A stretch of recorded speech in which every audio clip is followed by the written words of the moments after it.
Shalom Bapak Ibu Saudara dikasih Tuhan, di penghujung bulan Mei 2024, tepatnya tanggal 27 Mei, yang beberapa hari ke depan kita akan memasuki bulan Juni.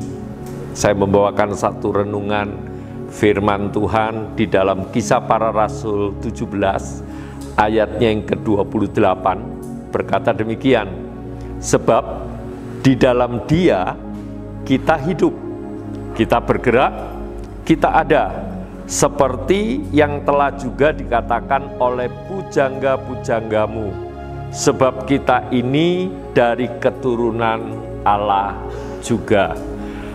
Artinya Kisah Para Rasul 17 ayat 28 mengingatkan kepada setiap kita bahwa kalau kita ini bergerak, kita ini bisa melakukan segala sesuatu. Kita diingatkan bahwa karena Allah itu ada di dalam kehidupan kita, karena Allah yang menciptakan kita, maka kita ini bisa bergerak. Kalau itu buatan manusia, pasti akan jadinya yang namanya patung. Tidak bisa bergerak, tidak bisa berkata-kata, tidak bisa bernafas.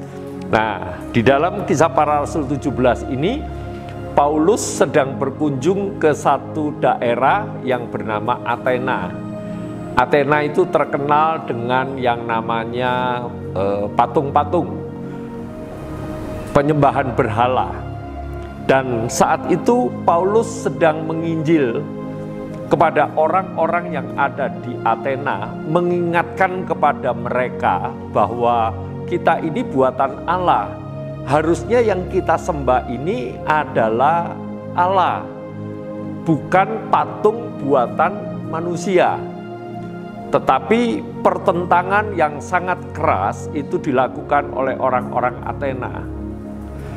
Dan memang Bapak Ibu Saudara, di dalam ayatnya yang ke-24 dalam Kisah Para Rasul 17, firman Tuhan juga mengingatkan Allah yang telah menjadikan bumi dan segala isinya, Ia yang adalah Tuhan atas langit dan bumi, tidak diam dalam kuil-kuil buatan tangan manusia. Ayat ini mengingatkan bahwa Allah itu nggak mungkin diam di dalam satu patung atau patung-patung buatan tangan manusia. Allah yang adalah roh. Jadi kalau kita mau menyembah, kalau kita mau beribadah ya beribadah kepada Allah yang adalah roh. Dan Allah tidak mungkin itu diam di dalam patung-patung. Tapi mereka, orang-orang Athena ini sangat menentang keras kepada Paulus, bahwa Paulus ini dianggap sebuah ajaran asing yang sesat. Dan betapa sulitnya saya merasakan kalau kita menjadi Paulus, betapa Paulus ini mendapat tentangan yang sangat besar. Dan memang di dalam 1 Korintus 1 ayatnya yang ke-18 itu juga sudah diingatkan, sebab pemberitaan tentang salib memang adalah kebodohan bagi mereka yang akan binasa, tetapi bagi kita yang diselamatkan, pemberitaan itu adalah kekuatan Allah. Jadi ketika kita memberitakan Injil, bersyukurlah kalau Injil itu bisa diterima.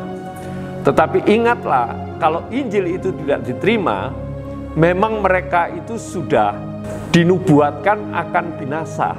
Oleh sebab itu bersyukurlah Bapak Ibu Saudara, bagi kita yang percaya bahwa Yesus Kristus adalah Tuhan dan Juru Selamat, dan kita menyembah kepada Allah, kita harus bersyukur.